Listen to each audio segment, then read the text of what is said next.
My son changed the locks while I was at the hospital, but forgot the house was still in my name. The next time he came home, a new family was living there. I stood in front of the house I had lived in for over 35 years, the one I'd scrubbed clean, painted twice, paid off down to the last cent. But today, the key didn't fit. At first, I thought it was just my fingers trembling. The hospital had released me only a few hours earlier. My right hip still ached from the fall, and the pain meds hadn't quite kicked in. I shifted my weight, tried the key again. It slid in this time, but didn't turn. I looked up. The doorknob was different, shinier. The old one had a little scratch from when Daniel, my son, tried to carve his name into it with a house key when he was 7. That scar was gone now. This handle had no memory. I rang the bell. Nothing. No sound. I stepped back and noticed the doorbell itself had been replaced. 2. New frame, new casing, a different chime. Still, I waited. The sun was hot above me. The concrete under my feet cracked from too many summers. I pressed the doorbell again, holding my breath like I had so many times before when Daniel was little, hoping he'd come running, grinning, calling, "Mom." This time, the door didn't open, so I called his cell. The screen glowed, "Daniel Mobile." He answered on the 3rd ring. "Hello, Daniel," I said, trying to steady my voice.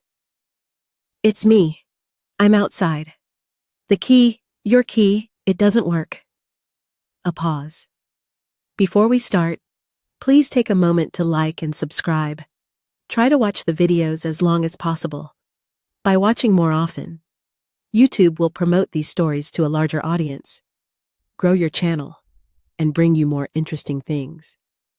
Let's start now. Who is this?" "It's Mom," I said softly. "I just got back. They discharged me this morning. I took a cab straight home.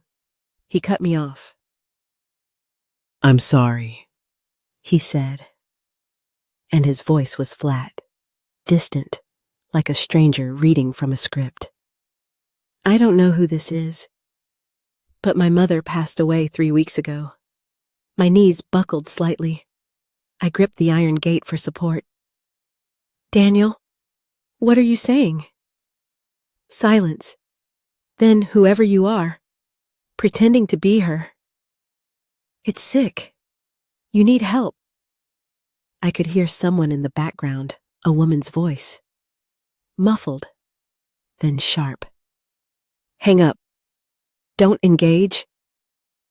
"I don't know what game you're playing," Daniel said, colder now. "But don't call this number again." And then he hung up. I stood there, phone still against my ear, hearing nothing but the empty dial tone. 3 weeks ago. That's when I was admitted to the hospital. A neighbor had found me lying on the bathroom floor after I slipped and hit my head on the sink. The EMTs said I was lucky. My hip was fractured, not shattered. I'd be walking again within a month. They promised. No one visited me. Not Daniel, not his wife, not even a text. If you've ever been hurt by family, leave a 5 so she knows she's not the only one. But I had told myself they were busy. Probably didn't even know I was in the hospital. That when I came home, things would return to normal. That illusion ended now, right here, under this sky. In front of the house I had cleaned after flu seasons, after birthday parties, after heartbreaks. The house I had once mortgaged again to pay for Daniel's braces. The house where I'd stayed up sewing his Halloween costumes by hand. Now, I wasn't even allowed inside. My hands were shaking. A neighbor passed by on a bike, nodding politely, unaware that the woman standing at the gate, dressed in clean slacks and a wrinkled cardigan, had just been declared dead by her only child. The lock gleamed at me, unbothered. The porch light had been changed to motion sensor now. I stepped back, and it blinked on. Bright, harsh, cold, like him, like Daniel. The boy I had nursed through asthma attacks. The boy I had taught how to ride a bike in this very driveway. The boy I had fed, clothed, loved, and who now refused to acknowledge I existed. I didn't cry. I wish I could say I did, that I collapsed right there, weeping into my handbag like some tragic figure in a made-for-TV movie. But I didn't. I stood up straighter. I put the phone back in my purse, and I stared at the house until my feet stopped trembling. Inside those walls was my chair, my recipes, my wedding photo, the quilt I made when I was pregnant with Daniel, folded neatly at the foot of the guest bed. But I wasn't welcome anymore. He had changed the locks, and in doing so, changed something else, something deeper, more permanent. I turned away. My reflection stared back at me from the dark glass of the living room window. An old woman with tired eyes and a cane. Someone forgotten. Someone erased. I took a slow breath and walked back to the curb, not knowing yet that this moment wasn't the end. It was the beginning. 2 hours. That's how long I stood in the sun-drenched corner of the parking lot outside his office building. My cane balanced against the curb, my purse held tight against my chest like a shield. I had called the front desk to ask if Daniel was in. They said he was in meetings. I waited anyway. I could have left. I should have. But I needed to see his face. I needed to believe that the voice on the phone wasn't his. That there had been a mistake. That once he saw me, he'd run toward me, arms open, horrified by what he'd said. But when the glass door slid open and he stepped out, the illusion cracked. He was laughing, wearing a navy blazer, phone in hand, beside his wife, Melissa. They looked polished, confident, unbothered. I straightened up, smoothed my blouse. My heart pounded against my ribs like it was trying to break free. He spotted me. His eyes narrowed. The laughter died. Melissa saw me next. Her lips pursed into a tight, annoyed line. Daniel's steps slowed, then stopped. His brows furrowed, but not with concern, with calculation. "Mom," he said, walking closer. But his voice wasn't warm. It was wary. I smiled. Just a little. "Daniel, I need to talk to you. Just a moment, please." He sighed. People were coming and going around us. Suits, clipboards, lattes. None of them noticed the mother, standing there, clinging to her dignity. "Mom," he said louder now. "You can't just show up like this. You're making a scene." I blinked. "Daniel, I just came back from the hospital. The door was locked. You changed the locks. I don't understand. Why would you do that?" He looked away for a second, jaw clenched. Melissa stepped forward. "The house is ours now," she said crisply. "You weren't living there anymore. We needed the space." "Space," I repeated. "Melissa, I was gone for 3 weeks because I broke my hip." "That house. It's still my Daniel cut in." His voice low but firm. "Mom, let's not do this here." Then where I asked, "Where can I talk to my own son?" He glanced over his shoulder. A few co-workers were watching now. Then, softly, he said, "You don't live there anymore. That's our family home now. You should think about finding a place that suits your situation better. I stared at him. My situation?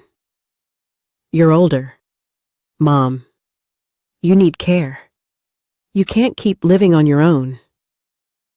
Melissa chimed in, crossing her arms. We've been researching assisted living. Some really nice places. You'll have your own space. Meals, activities. My lips trembled. You mean a nursing home? Daniel rubbed his temples. It's not like that. Tears welled in my eyes. Daniel, I built that house. I paid the mortgage. I painted the walls. I planted every single rose bush in that yard. You took your first steps in that living room. That's the only home I've ever known. He stared at me for a long moment, then looked down at his watch, like I was a burden on his time. Mom, he said, voice hardening. Don't make this ugly. Just let it go. Move on. My throat tightened. I'm your mother, Daniel. Your real mother. Flesh and blood. How could you do this to me? He laughed. It was dry, sharp, cruel. Let's be real, he said coldly. You're just some old woman now. A liability. You want the truth? You're a leech. You drain people. I'm done pretending you're still useful. The words hit like a fist. Melissa didn't even flinch. She folded her arms tighter. You've got two options, he said, stepping forward now, close enough for me to see the disgust in his eyes. 1. You go to a home quietly. 2. I'll have you committed. You want to talk about that fall in the bathroom? I'll tell them you're unstable, that you forgot where you were, that you hallucinate. My heart stopped. He leaned in. They'll believe me. I have power of attorney. Remember, my knees buckled. I reached for the cane. Melissa stepped forward. Daniel, let's go, she snapped. We're late. And then, as she brushed past me, she pushed. Not hard, but enough. My feet tangled. I slipped, fell. The concrete scraped my palms. My purse flew open, paper scattering onto the ground. My cane clattered next to the car tire. Daniel didn't move. Melissa didn't look back. No one helped me up. I lay there, staring at the sky. Blue, perfect, mocking, wondering how I had ever called that man my son. People say your children are your legacy. That day, mine tried to erase me. The motel room smelled faintly of bleach and old pine cleaner, a mix that clung to the curtains and settled into the rough bedspread like memories that refused to fade. I sat on the edge of the bed, my cane propped against the chipped nightstand, and pulled the old leather folder from my bag, the one with the cracked corners and the faint scent of lavender oil I used to dab on letters decades ago. Inside were the papers that had traveled with me through every season of my life. I unfolded them slowly, the creases deep from years of being untouched, yellowed utility bills, a copy of my nursing license, long expired but still bearing my maiden name, the deed to the house, my house, and beneath it all, a photo. Daniel at age 4, smiling with chocolate on his chin and both hands clutching a teddy bear I'd rescued from a church sale for 50 cents. I hadn't meant to cry, but there it was. Hot, silent grief spilling from the corners of my eyes as I stared at that child. The one who used to call me Mama with sticky fingers and a runny nose. the one who used to beg for one more bedtime story. Even after I'd worked a double shift and my legs throbbed like they were filled with gravel, the pain of what had happened outside that office building burned in my chest. But it wasn't the worst pain I'd known. No, that came years before, when I was 32 and a widow. Daniel's father died in a factory collapse. The scaffolding buckled. He was buried beneath steel and silence. They brought me his wedding ring in a plastic bag and told me he hadn't felt a thing. They didn't know what came after. A mortgage I couldn't afford. A toddler who didn't understand death. And a future that shrank like cold fabric in the wash. I took night shifts at the hospital, wiped blood from tile floors, held the hands of dying strangers while my son slept 2 rooms away, unaware that his mother had learned to cry without making a sound. There were months I lived on canned beans and instant coffee so Daniel could have new shoes for school. Years I patched the same winter coat until the lining was more thread than fabric. And then, the house. It wasn't much. A 1-story with squeaky floors and cracked baseboards. But it was ours. I put down the deposit with the money I earned, sewing extra shifts together like seams in a wound. I painted the walls myself. Planted roses along the walkway despite the arthritis that had started to settle into my knuckles. I remember the day we moved in. Daniel was 8. He ran from room to room shouting, "Is this one mine?" Like he couldn't believe he'd get his own door, his own window, his own place to dream. I didn't tell him we'd have to eat oatmeal for dinner for the next 6 weeks just to afford the first mortgage payment. That house was more than bricks. It was a promise, a testament, a shrine to everything I'd survived. When Daniel graduated high school, we took a photo on the front porch. I wore a blue dress I'd found on sale, and he wore the same crooked tie he'd worn to his first dance. He hugged me tight, looked me in the eye and said, "You're the reason I got here. Mom, you're my rock, my heart, this house. It's because of you." I believed him, even on his wedding day, when Melissa's family took every front row seat and left me in the 3rd row beside the punch bowl. I still told myself it was love, that he was just overwhelmed, that he'd come back to me. I held on to that belief, like a candle in the wind, until he changed the locks, until he told the world I was dead, until he watched me fall and didn't lift a finger. I stared at the folder in my lap, at the deed with my name on it, and wondered how something that felt so permanent could become so fragile. How a son who once ran to me crying when he scraped his knee now looked at me like I was a burden too heavy to carry. How a woman who gave everything could become invisible. 30 years of silence, of sacrifice, of saying yes when I should have said no. And now I was a ghost outside my own home. My fingers traced the edge of the photo again. Daniel, the boy with the gummy smile. The boy who made me believe I could be more than my grief. The boy who once whispered, "I love you more than the stars." That boy was gone. In his place stood a man who called me dead, who watched his wife push me and did nothing, who stood on a foundation I had poured with my own hands and dared to claim it as his.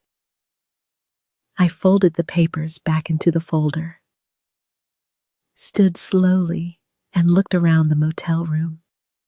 Nothing here was mine, but at least I knew what was. That house was still mine. And it was time they remembered that. It was a quiet morning, too quiet, the kind where you can hear the sigh of the walls and the groan of your own thoughts. I stood in front of the small fireproof box I had dragged out from the bottom of the motel closet, my fingers trembling not from age, but from purpose. The key was still tucked inside the lining of my purse, the same purse I'd carried to every hospital shift, every PTA meeting, every funeral and graduation. I turned the lock slowly, let the click echo in the room like a drumbeat. Inside, beneath a stack of expired IDs and my wedding ring wrapped in velvet, was the red folder, the deed, my name, in ink that had not faded. Margaret Langley, sole proprietor, no sign nods, no transfers, no trusts. The house, the one I had bled for, sacrificed for, built a life inside, was still mine. Legally, entirely. I sat down at the tiny motel desk, the one with the chipped edge and the fake wood grain, and I opened my laptop.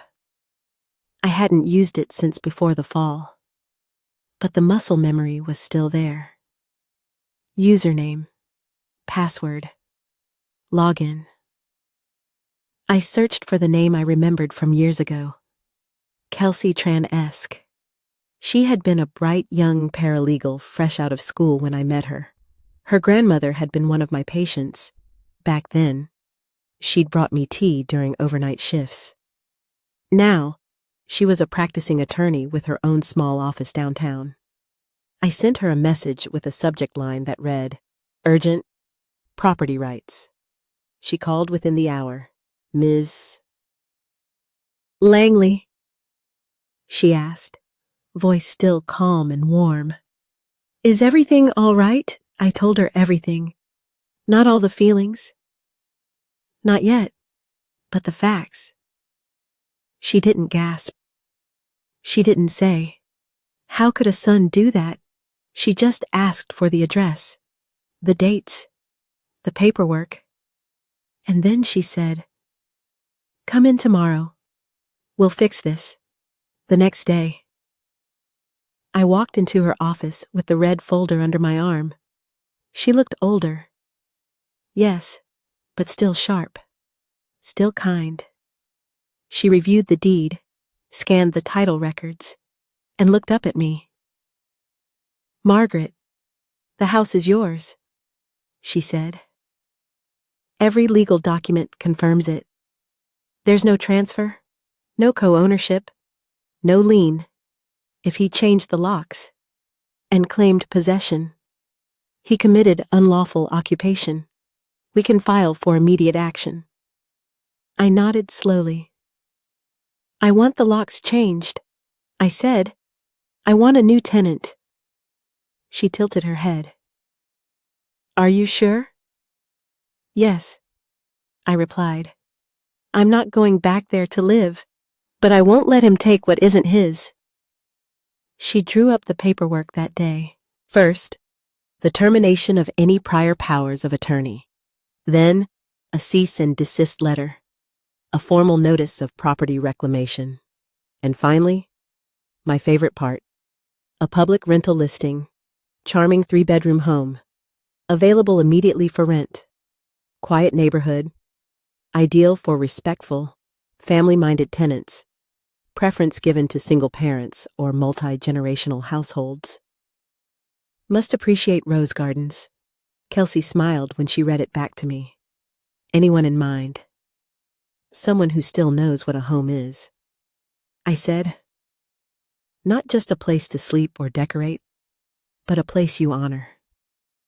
That afternoon, the papers were filed with the city. The letters were couriered to Daniel's workplace and his last known address. Within 72 hours, my locks would be replaced. The house would be legally reclaimed. And Daniel, he would be served. I sat in Kelsey's office long after the documents were signed, staring out the window at the courthouse across the street. My reflection looked back at me. Older. Yes. But no longer trembling. There was steel in my shoulders again. He thought I'd fade, that I'd shrink in shame and shuffle into the shadows. But he forgot one thing. That house wasn't his inheritance. It was my backbone. It had held me through winters with no heat, summers with no air conditioning, nights with no sleep. It had held my grief, my pride, my son's laughter. And now, it would hold justice. And I was no longer asking to be let back in. I was taking back the keys. It was a warm Sunday afternoon, the kind that smelled faintly of cut grass and distant barbecue smoke. The kind of day that once meant lemonade on the porch, crossword puzzles in the shade, and Daniel's laughter echoing down the hallway. But not this Sunday. This Sunday. Daniel came home and found it no longer was. I wasn't there to see it in person, but the new tenant, Mr. Thompson, called me later with a tone caught somewhere between politeness and disbelief. He was banging on the door like he expected it to open by magic. He told me, didn't even knock first, just started twisting the handle like it belonged to him. It didn't. Not anymore. Earlier that week, I had signed the rental agreement. Mr. Thompson was a retired school principal, widowed, raising his teenage grandson. He'd seen the ad, called me with a voice that reminded me of an old radio announcer. Respectful, calm, honest. I liked him instantly. When I handed him the keys, he had tears in his eyes. "Are you sure?" he asked. "This is a beautiful home." "I'm sure." I said, "Just treat it like it mattered to someone once." And now, only 5 days later, Daniel stood outside that same house, dumbfounded, to find the lock no longer obeyed him. The gate had been changed. 2. New keypad. New code.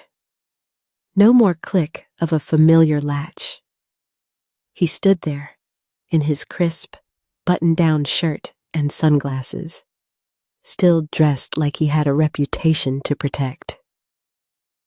He pressed the doorbell, and it sang out a gentle chime.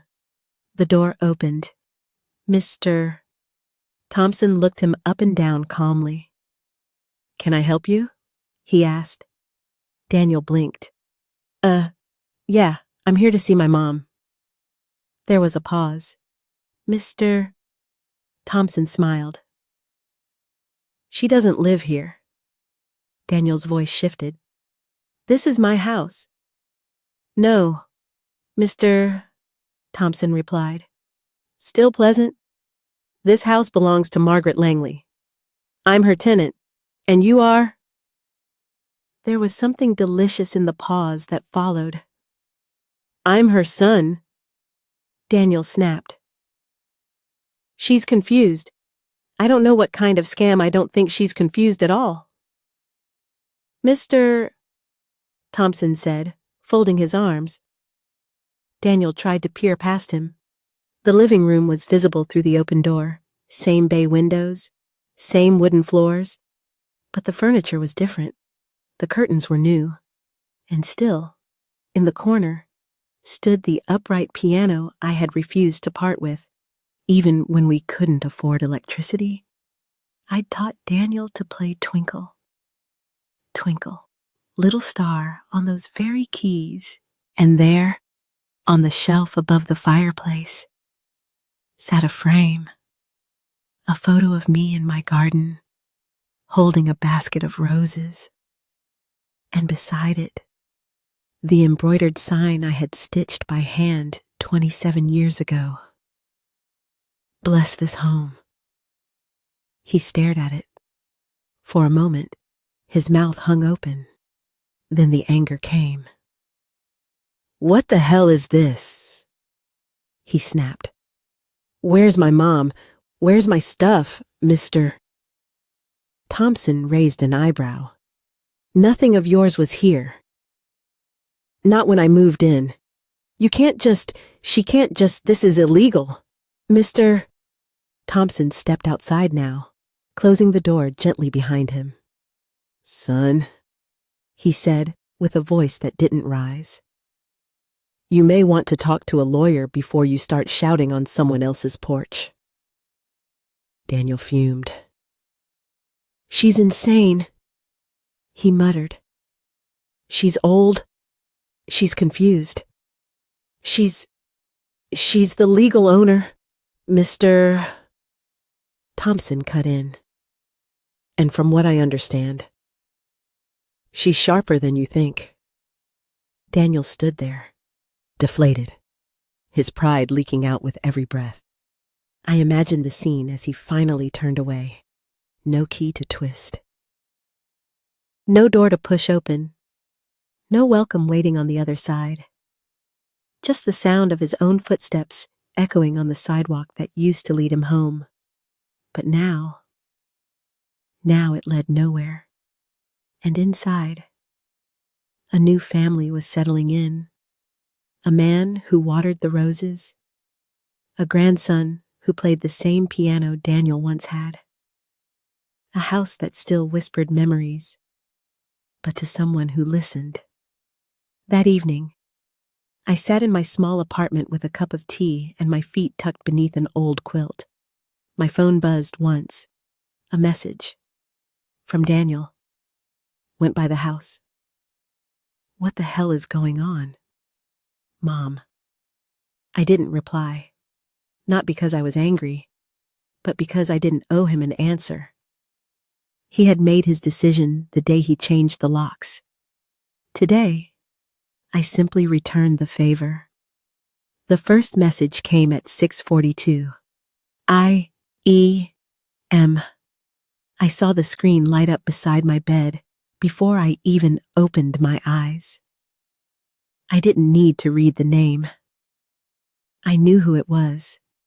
"Mom, I'm sorry." I stared at the words for a moment, thumb hovering over the screen, then set the phone back down. No reply. By noon, there were 3 more. "I didn't know the house was still in your name. We thought the paperwork was already switched over. It was Melissa's idea. She pushed for it. I just went along with it." Blame. Scattered and vague like a child spilling a glass of milk and pointing at the wind. I sat at the window with my tea, watching a pigeon hop along the edge of the courtyard. It pecked at crumbs and twitched at shadows. I thought about how many times I had watched Daniel do the same as a boy. Dart from corner to corner of our kitchen, tugging on my apron, asking for just one more cookie. "Mom, please." That boy was gone. By evening, my phone buzzed again. "We're having a hard time. Okay, Melissa's job isn't stable. Rent is high. The baby's been sick. We need that house." There it was. Need, not love, not remorse, not how are you, just need. I placed the phone face down and returned to my crossword puzzle. 6 letters, starts with V, means unspoken pain. I smiled, vacant, fitting. 2 days later, a bouquet arrived at my door. White lilies, my least favorite flower. Too funereal, too self-important. No note, no name. I left it outside. By dusk, the petals began to brown. The next message was longer, 7 lines in total. I was scared. "You being in the hospital, it shook me. I didn't know if you'd make it. Melissa thought it would be better to move on. We didn't mean to hurt you. Please, can we talk? Please, Mom. I read it twice, then deleted it. My silence wasn't cruelty. It was clarity. For years, I had answered every call, every favor, every half-hearted invitation. I had shown up to baby showers, mailed checks on birthdays, pretended not to notice when they seated me at the far table, or forgot to list my name on the announcement. I had excused and absorbed and swallowed more than any heart should have to. And still, when I lay in a hospital bed alone, he didn't come.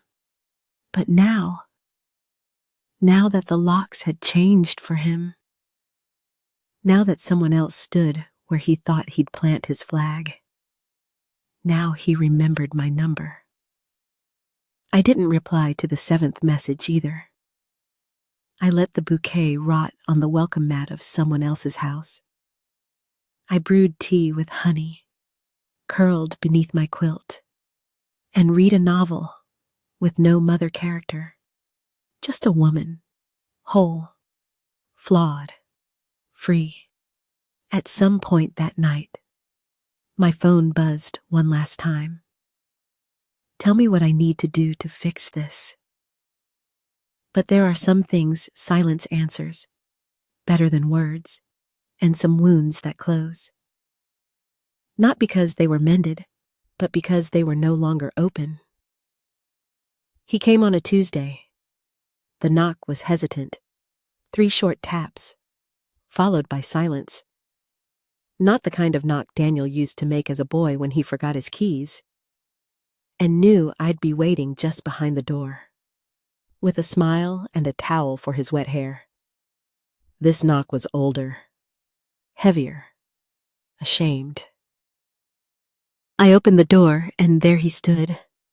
My son, hands in his pockets, shirt wrinkled, hair uncombed. He looked like someone who hadn't been sleeping well. Not that I asked. Mom, he said, eyes downcast. Can I come in? I didn't move, didn't answer. He took that as permission and stepped inside. My apartment wasn't much, a simple 2-room space with second-hand furniture, thrift store curtains, and a tea kettle that sang when it boiled. But it was mine.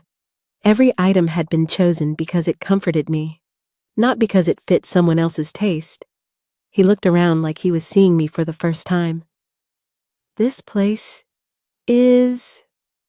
He trailed off. Small, modest, beneath you. He didn't finish.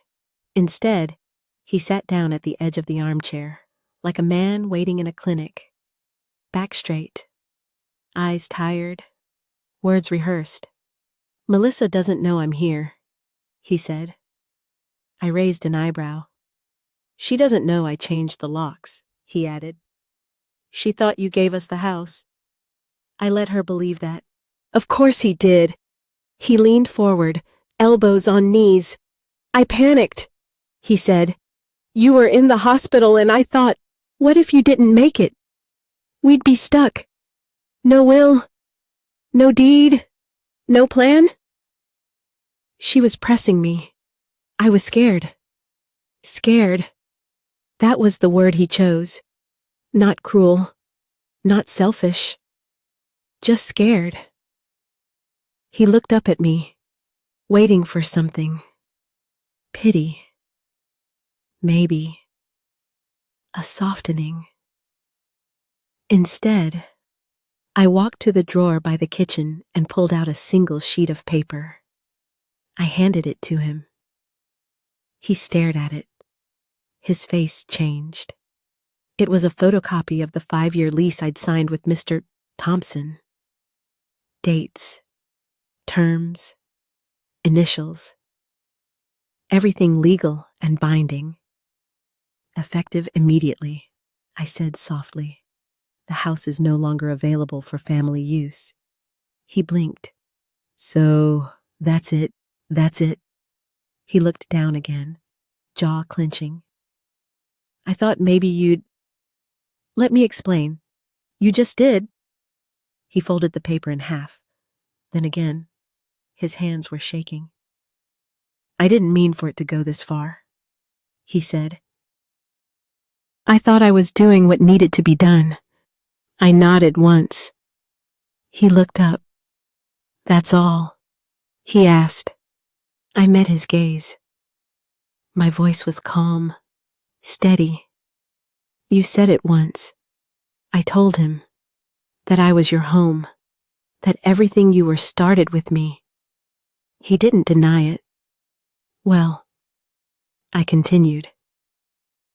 You've made your own home now, one where I don't belong, and that's fine, but you don't get to come back just because it's convenient. He opened his mouth, closed it. I walked to the door. He stood slowly, as if the weight of his choices had finally caught up with him. At the threshold, he turned. You're really not going to forgive me? I didn't smile, didn't frown. I already have, I said, but that doesn't mean I'm coming back. He nodded, just once, a small, resigned motion, the kind people make when they realize the fight is over and they lost. He stepped outside, paused, then I said it, quiet but clear. I used to be the house you came home to, Daniel. Now I'm just the landlord. And then I closed the door, not in anger, not in hate, but in peace, because for the first time in my life, I wasn't waiting on the other side. The smell of garlic and rosemary drifted through the little apartment like a memory I chose to keep. The table was set with mismatched plates and napkins folded into triangles.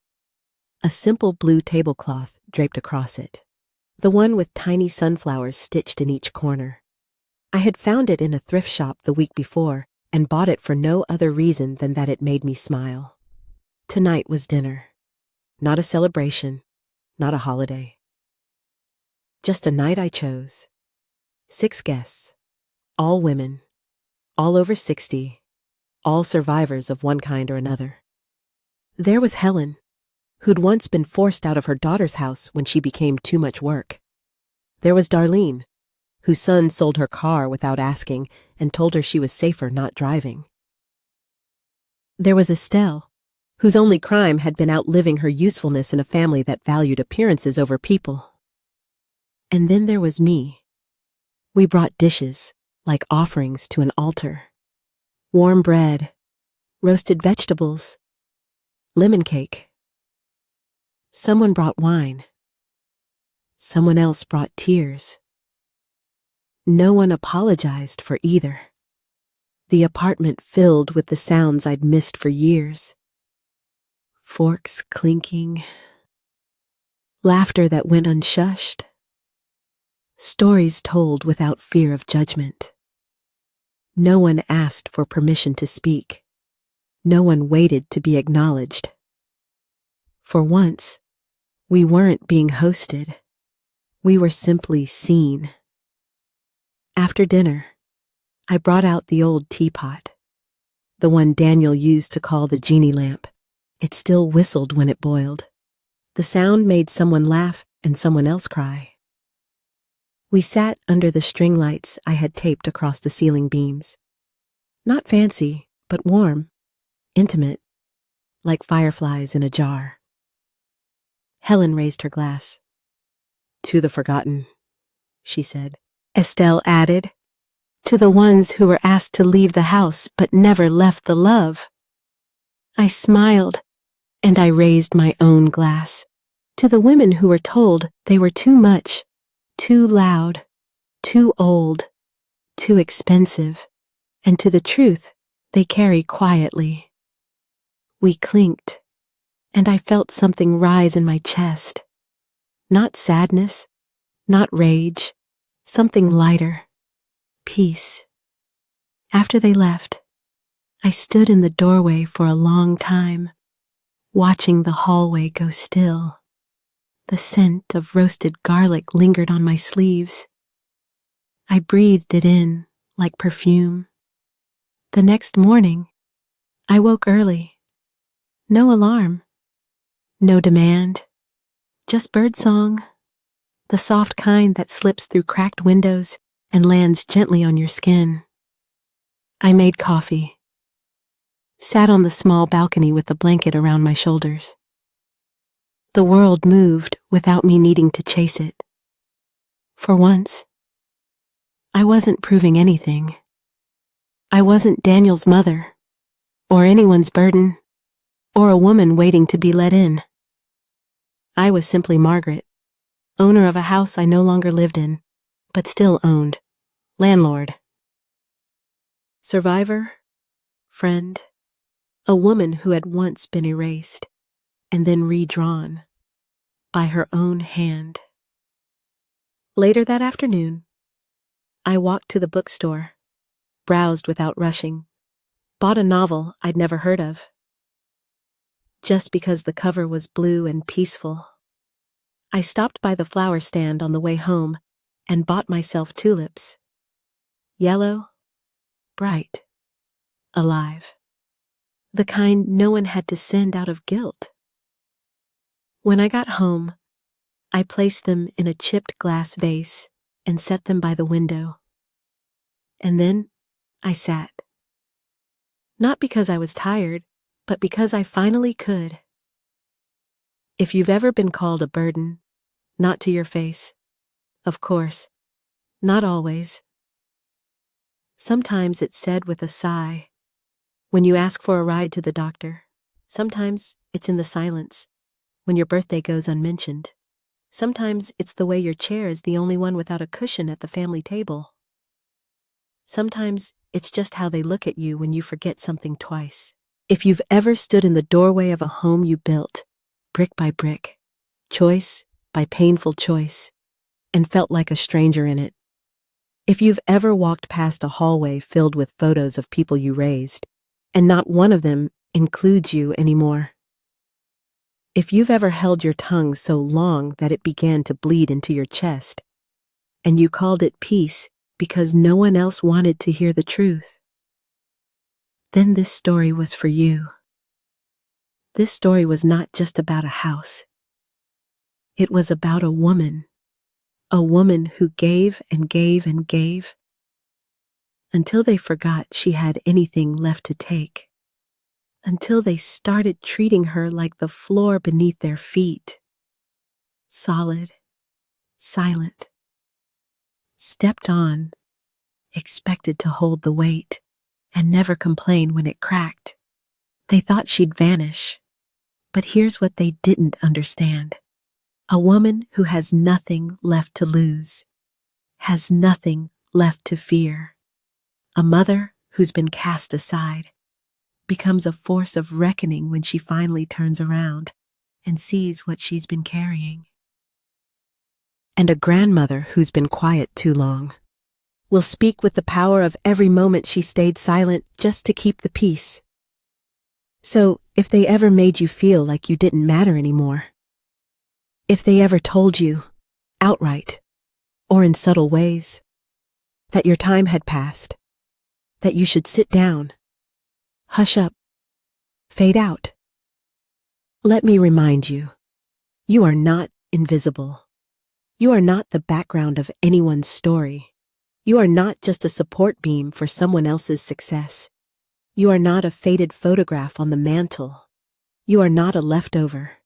You are not a mistake. You are the reason the house stood as long as it did. You are the one who paid the bills while they slept. You are the one who stayed up when they were sick, and clapped when they were proud, and forgave when they forgot. You have the right to say no. You don't have to accept the scraps. You don't have to smile through the insult just to keep the invitation. You don't have to be grateful for being tolerated. You don't owe them your silence. You don't owe anyone the version of you that gave and got nothing back. You have the right to take back what was always yours. Your voice, your story, your place at the table, your name on the deed, your photo on the wall, your seat in the center, not the sidelines. And maybe, most importantly of all, you have the power to rewrite your ending. Sometimes it comes with shouting. Sometimes it comes with a set of new keys. A lease agreement, a pot of tea, a dinner table full of people who choose you. Not because they're obligated, but because they see you. Sometimes revenge is peace. Sometimes it's a locked door. Sometimes it's an unlocked heart. And sometimes it's simply choosing yourself after everyone else forgot to. So if this story reached you, if it made your throat ache, or your eyes burn, if it reminded you of something you've been too tired to remember, then you are not alone. Not anymore. Because here, at Grandma True Stories, we don't tell tales for pity. We tell them for clarity, for justice, for the women who built empires out of empty pockets and were paid back with silence. Here, we remember. We remember every comment they thought we didn't hear, every favor they forgot we gave, every birthday they skipped, every hospital stay they ignored. We remember, and now we speak. So, if you have a story like mine, even just a small one, if your voice has been buried under years of doing the right thing for the wrong people, then it's time. Time to speak. Time to rise. Time to be heard. Subscribe to Grandma True Stories, where the quietest women in the room finally say what needed to be said. And may you never again sit in the kitchen. Unless it's by choice. Unless it's your kitchen. And unless your name is still on the deed. Welcome home.